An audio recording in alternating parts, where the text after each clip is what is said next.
Hello everyone, welcome to the session guys. आप सभी का स्वागत है students. If I am audible and visible to you so please write y in the chat box everyone. जल्दी से क्या कर दो, वाई लिख दो। क्या मेरी आवाज आप सभी तक आ रही है? Please write y in the chat box everyone.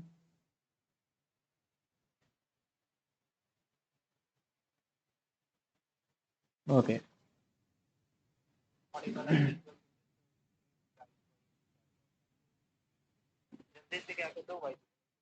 चलो। तो जैसा कि आप सभी को पता है कि आज अभी जो है यहाँ पे इस चैनल पे आपको कंटिन्यूअसली क्लास 6 की फाउंडेशन कोर्स की जो है वो मैं क्लास 6 से लेकर 12 तक की एनसीईआरटी जो हूँ वो आपका maths and sorry maths not जो हिस्ट्री ज्योग्राफी है और उसके साथ साथ जो सिविक्स है, इकोनॉमिक्स और आपका जो है साइंस जो सब्जेक्ट है वो पूरा का पूरा मैं यहाँ पे कवर करूँगा। साथ ही साथ जो भी स्टूडेंट जो टारगेट बैच या 2022 में एग्जाम देने वाले हैं उनके लिए करंट अफेयर का रिवीजन कैप्सूल भी स्टार्ट हो चुका है, जिसमें मैं हर एक इंपॉर्टेंट टॉपिक के लिए रिवीजन सेशन ले रहा हूँ जो भी आपके करंट अफेयर का है।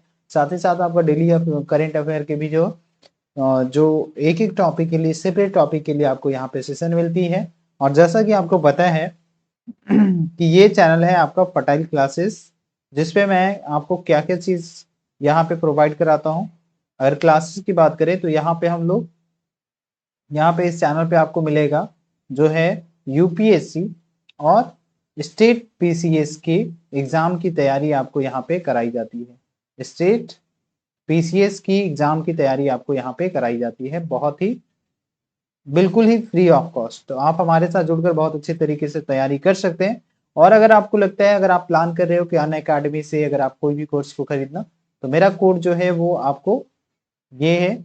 आप इस कोड को अप्लाई करके जो है वो 10% का डिस्काउंट ले सकते हो, किसी भी कोर्स को खरीद सकते हो। जैसे कि आपको पता है कि अन अकेडमी एक ऐसा प्लेटफॉर्म है जिसपे इंडियाज के टॉप एजुकेटर के द्वारा जो है बहुत ही नॉमिनल प्राइस में आपको घर बैठे आप अपने कंफर्ट जोन से ही बहुत अच्छे तरीके से स्टडी कर सकते हो। तो ये कोड है जिसको आप अप्लाई करके 10% का डिस्काउंट ले सकते हो, राइट।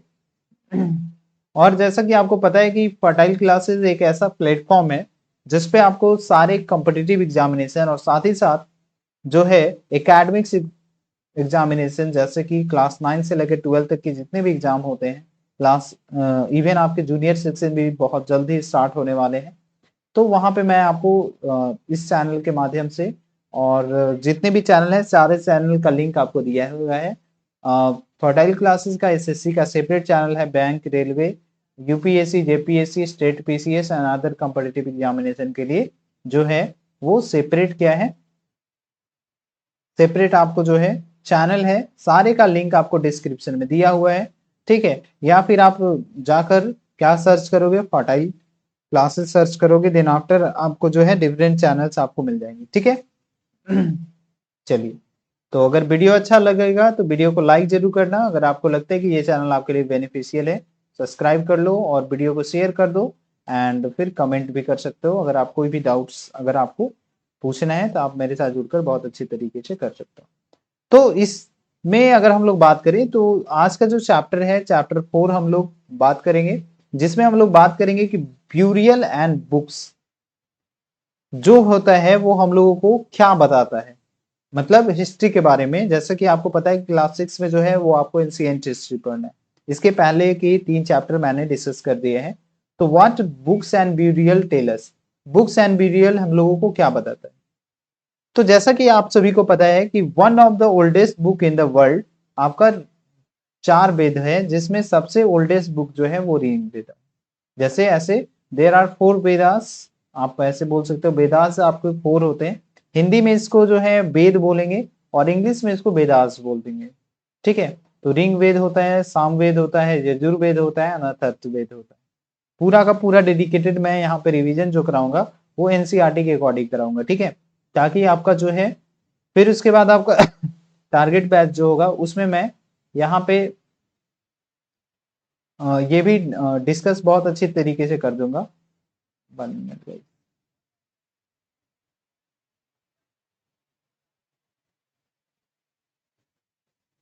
ठीक है, तो यहाँ पे एक और चीज मैं आप सॉरी, तो मैं यहाँ पे बहुत अच्छे तरीके से कवर करा दूंगा ताकि आपका जो है टारगेट बैंक, ये एक तरीके से बेसिक कॉन्सेप्ट है। कभी कभी देखो तो प्रीलिम्स में जो है वो डायरेक्टली एनसीईआरटी से क्वेश्चन, कुछ ऐसे क्वेश्चन होते हैं वो आपके पूछ लिए जाते हैं।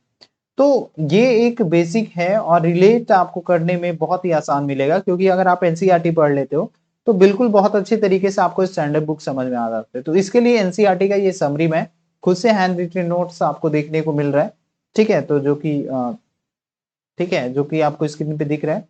तो यहाँ पे ये हैंड रिटन नोट्स मैंने खुद से बनाए हैं।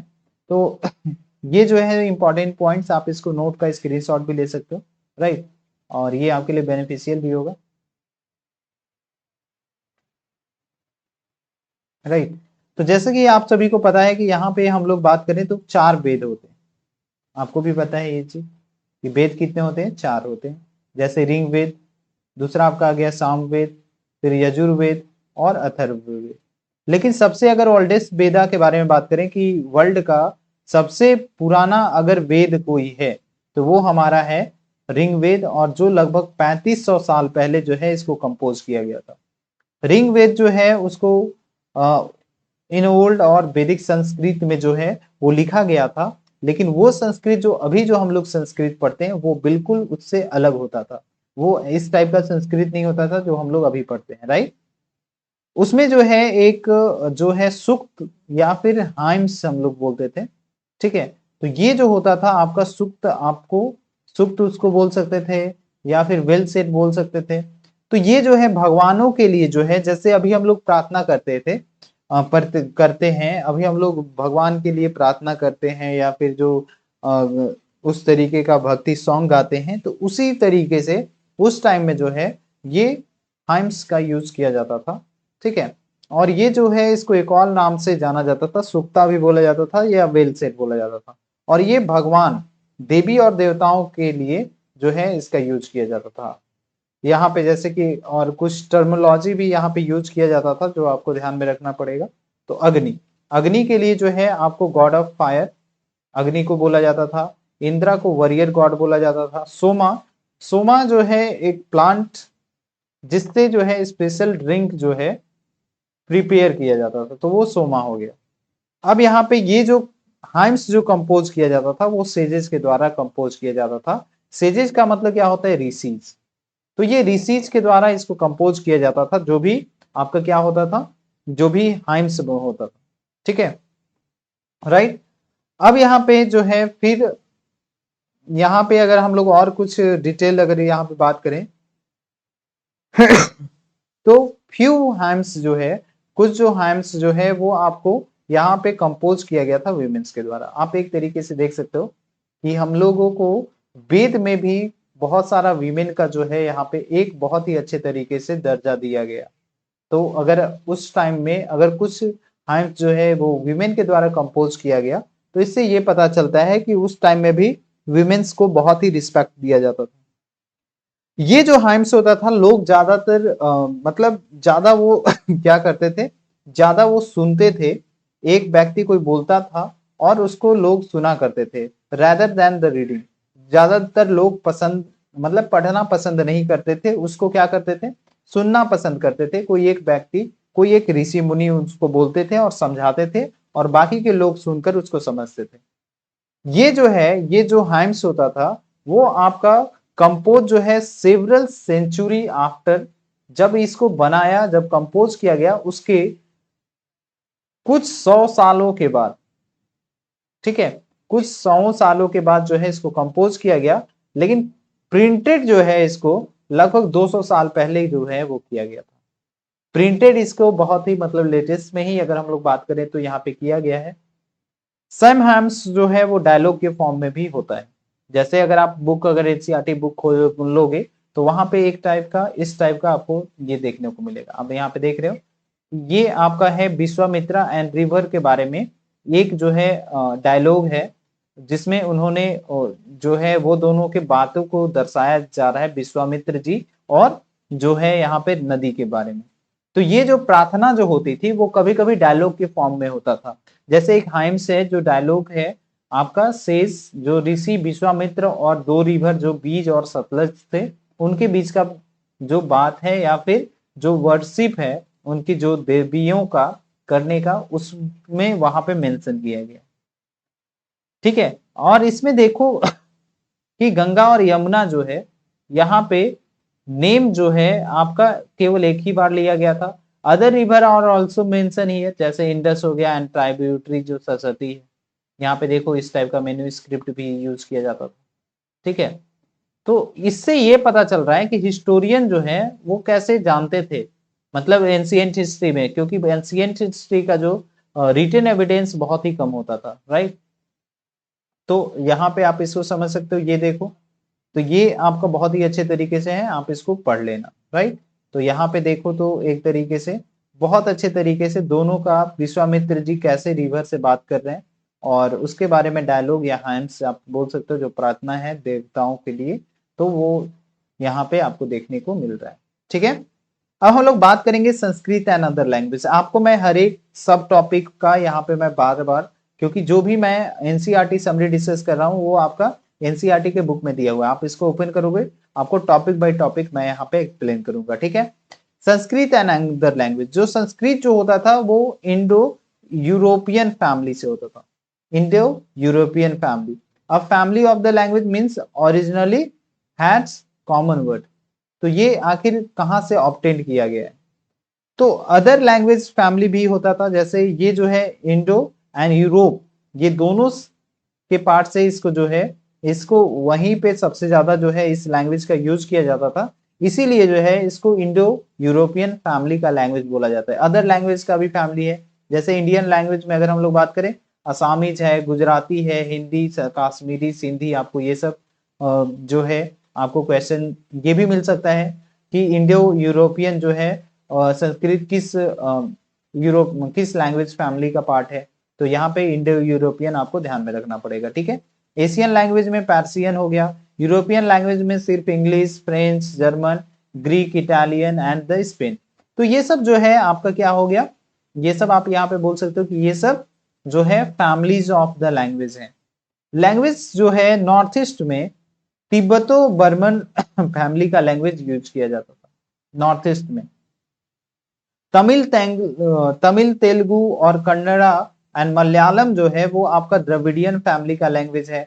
और जो लैंग्वेज जो झारखंड में बोला जाता है या फिर part of the central India में जो बोला जाता है वो आपका ऑस्ट्रो एशियोटिक फैमिली का लैंग्वेज है। तो आप इसको बहुत अच्छे से समझ लो कि ये किस फैमिली का लैंग्वेज है और कौन कौन सा लैंग्वेज को किस किस फैमिली में आपका कंसीडर किया गया।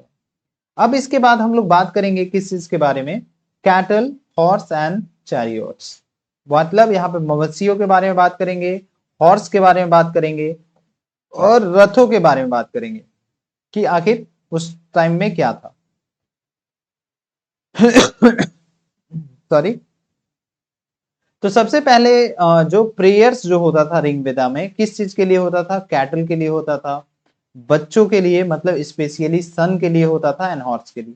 अभी मैंने क्या बताया कि अगर आप देखो तो यहाँ भी जेंडर डिस्क्रिमिनेशन आपको देखने को मिल गया। जैसे प्रेयर जो होते थे लोग जो है वो कैटल के लिए करते थे, और जो भी प्रेयर जो होता था वो आपका ज्यादातर मेल को करने का यहाँ पे अनुमति दिया जाता था। अगर आप यहाँ पे देखो तो यहाँ भी मैंने क्या बताया था कि जो कुछ हाइम्स जो है वो किसके द्वारा कंपोज किया गया था, वीमेन के द्वारा। तो यहाँ पे जो है वो वीमेन को तो इम्पोर्टेंस दिया गया, लेकिन बहुत सारे नेक्स्ट ही आगे ही यहाँ पे देखो कि आपको थोड़ा सा प्रेयर इन ऋग वेदा में जो है वो आपका कैटल के लिए चिल्ड्रन को स्पेशली जो है यहाँ पे यूज किया जाता था। ठीक है, मतलब चिल्ड्रन में कौन से चिल्ड्रन, जो सन होते थे, लड़के को ज्यादा प्रेफरेंस दिया जाता था, और वहां पे जो है प्रेयर करना महिलाओं के लिए अलाउड नहीं था। ठीक है, बैटल जो है वो आपका किस किस कारण से जो लड़ाई होती थी वो किस किस कारण से होती थी। पहला तो एक लैंड को कैप्चर करने के लिए, दूसरा लैंड जो है, क्योंकि लैंड जो होता था वो इंपॉर्टेंट फॉर द पास्चर होता था, मतलब चारागाह के लिए ये बहुत ही इंपॉर्टेंट होता था, जिसके कारण जो है, और साथ ही साथ लैंड एक और चीज के लिए इंपॉर्टेंट होता था, वैसे क्रॉप के लिए जो हार्डली क्रॉप होते हैं, जो बहुत ही जल्दी जो है वो आपका वो राइप हो जाए, पक जाए और उसको काट कर जो है लोग भोजन के रूप में यूज कर सके। तो यहाँ पे इस टाइप का लैंड जो है, इसके लिए उस टाइम में आपको बैटल आपका होता था। तीसरा आपका वाटर के लिए भी जो है वो फाइट होता था, दो लोग लड़ते थे एंड कैप्चरिंग द पीपल, ठीक है। और यहाँ पे जो रथ था वो भी आपका बैटल में यूज किया जाता था। लेकिन कभी कभी क्या होता था कि राजा जो है जब आक्रमण किए तो वहां पे जो है वहां से बहुत सारा, क्योंकि जिस क्षेत्र पे या जिस राज्य पे वो आक्रमण करते थे वहां पे उस राज्य में क्या होता था कि उस राज्य में कुछ ना कुछ धन होता था। तो वो धन जब मिलता था तो धन का यूज कहाँ पे किया जाता था, तो वो जो धन का जो जो मनी या फिर जो भी वेल्थ जो ऑप्टेड होता था, कभी कभी किसी किसी केस में राजा के द्वारा रख लिया जाता था। तो राजा के द्वारा कभी कभी कोई कोई केस में आपको देखने को मिलेगा। साथ ही साथ आपको यहाँ पे जो है कभी कभी क्या होता था कि जो प्राइस होते थे, जो भी पूजा पाठ कराते थे उनको दे दिया जाता था। कभी कभी क्या होता था कि लोगों के बीच में इसको बांट दिया जाता था, राइट, ठीक है।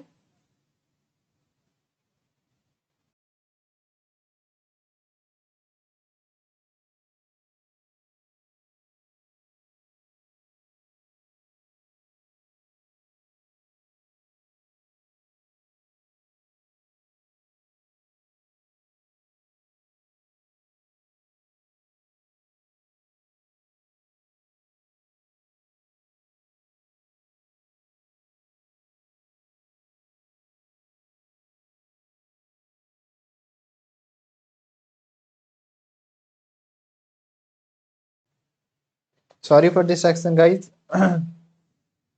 तो कभी कभी ये धन किसको दे दिया जाता था, ये राजाओं को धन दे दिया जाता था। साथ ही साथ कभी कभी जो है ये धन जो है वो लोगों के बीच में भी बांट दिया जाता था, क्योंकि उस समय जो है वो स्पेसिफाइड कोई आर्मी नहीं थे, वहां के लोगों के द्वारा ही जो है वो रेगुलर आर्मी, क्योंकि उस टाइम में नहीं होते थे, वो जो गांव के जो लोग होते थे, जो उस एरिया के जो लोग होते थे, वही झगड़े में लड़ना चालू कर देते थे। जब उसके उनके राज्य पे कोई विपत्ति आती थी तो वो लड़ते थे।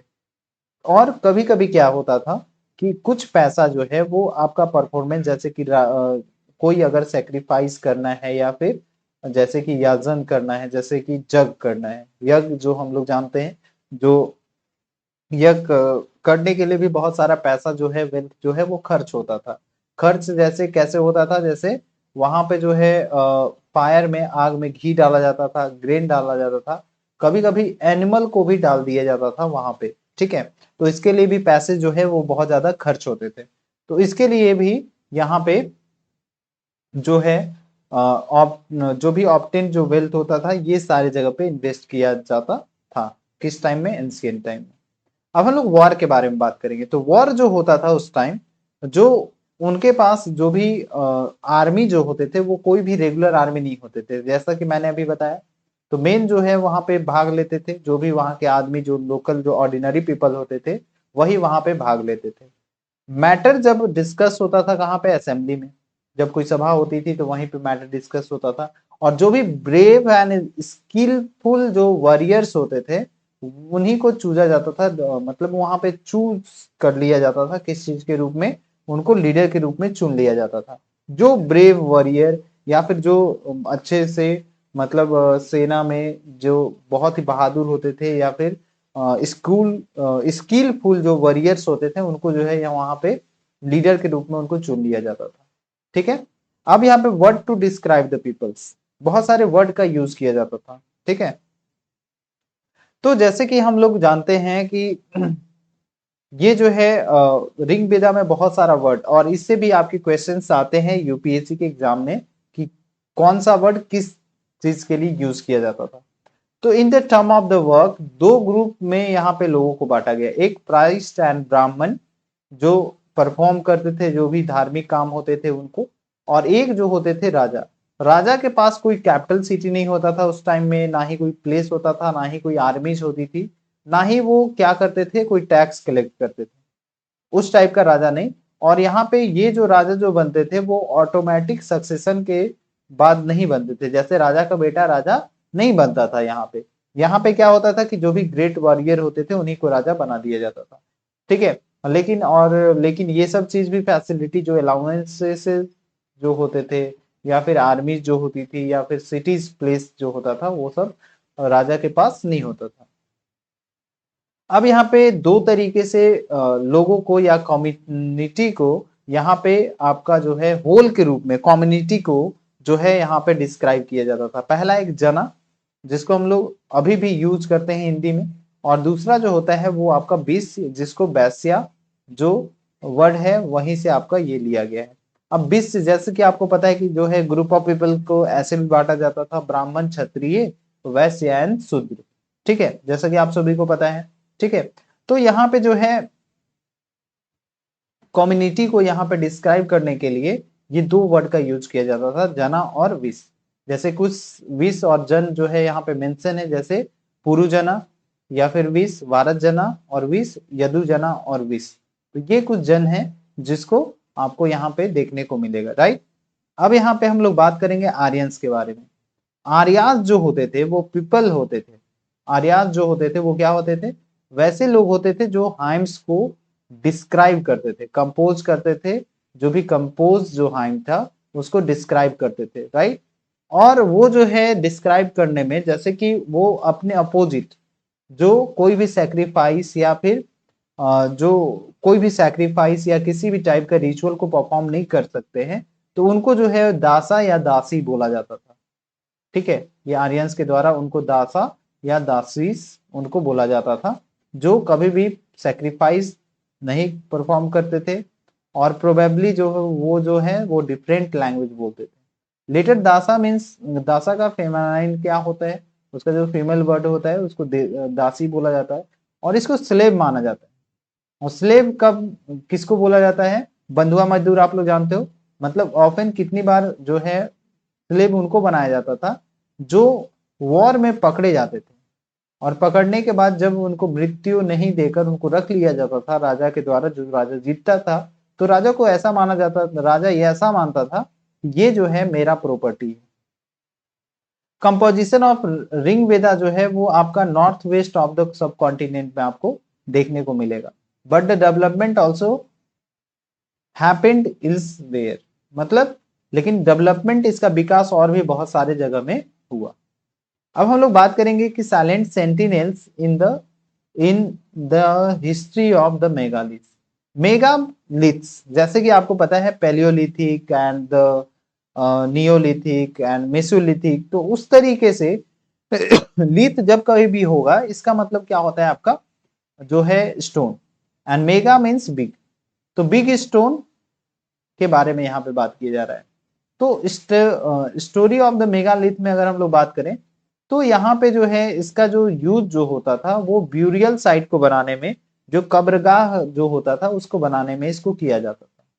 जो ब्यूरियल साइट्स होते थे, ठीक है, जो दफनाने का जो जगह होता था वहां पे जो है इसका यूज किया जाता था। एंड इसमें जो है इरेक्टिंग प्रैक्टिसेस आपका बिगन हुआ। मतलब इरेक्टिंग प्रैक्टिसेस लगभग 3000 साल पहले से आपका स्टार्ट हुआ, और इसमें जो है डेक्कन साउथ एशिया में आपको जो है यहाँ पे नॉर्थ ईस्ट में कश्मीर में आपको इस टाइप का जो है मेगालिथ का ब्यूरियल आपको देखने को मिलेगा। ठीक है, common feature of the burials क्या होता था? इसमें जो है डेड को दफनाया जाता था, जो डिस्टिनेटिव पॉट्स होते थे, चाहे वो ब्लैक कलर के होते थे या रेड वेयर में, उनको जो है वैसे करके दफनाया जाता। टूल्स एंड वेपन्स जो होता था वहां भी उनको भी उनके साथ पाया जाता था।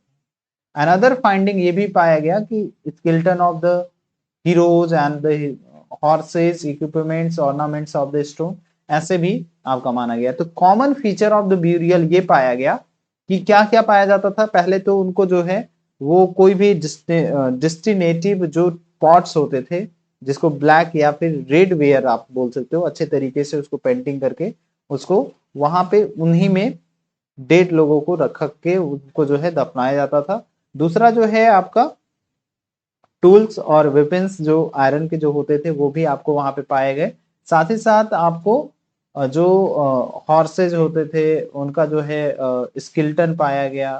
साथ ही साथ जो हॉर्सेज के इक्विपमेंट्स होते थे, ornament of the stone and gold, ये भी आपका पाया गया। तो आप यहाँ पे देख सकते हो इस तरीके से जो है कुछ आपका यहाँ पे ये फिगर दिया गया है। ये figure I have taken all this figure from the NCERT, right. Finding out about the social differences. तो अगर हम लोग सोशल डिफरेंसेस के बारे में बात करें तो ऑब्जेक्ट जो हम लोग जो पाते थे, जो स्केलेटन प्रोबेबली वो जो होता था वो belong to the dead person का होता था।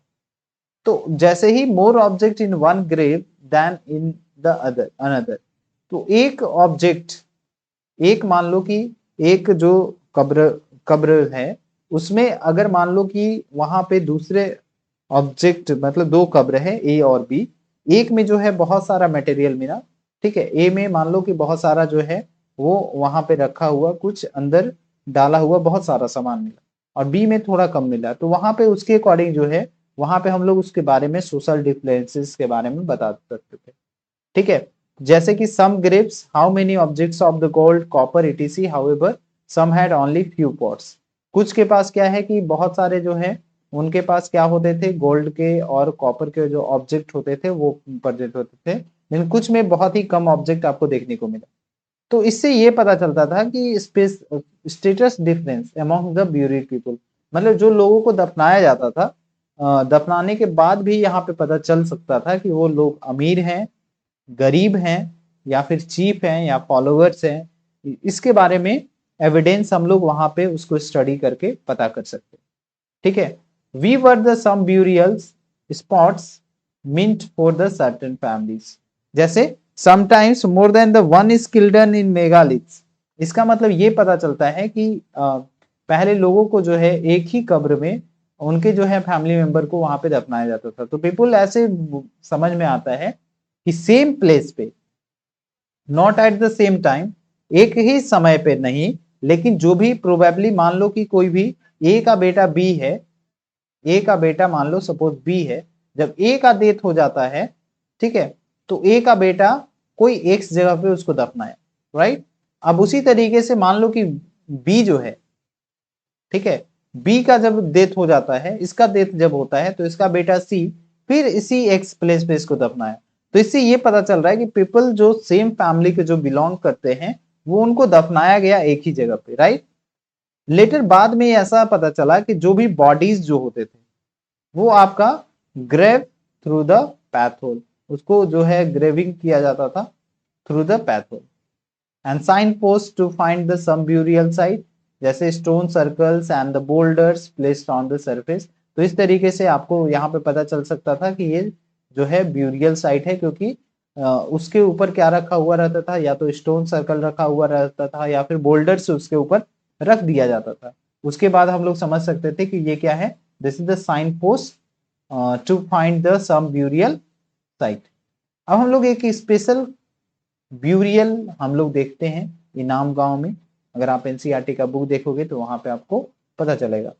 तो जैसे कि हम लोग जानते हैं कि ये साइट जो है वो आपका कहाँ पे है, जो रिवर गॉड है, गॉड, तो वो जो है एक ट्राइब्यूटरीज ऑफ द भीमा है, ठीक है।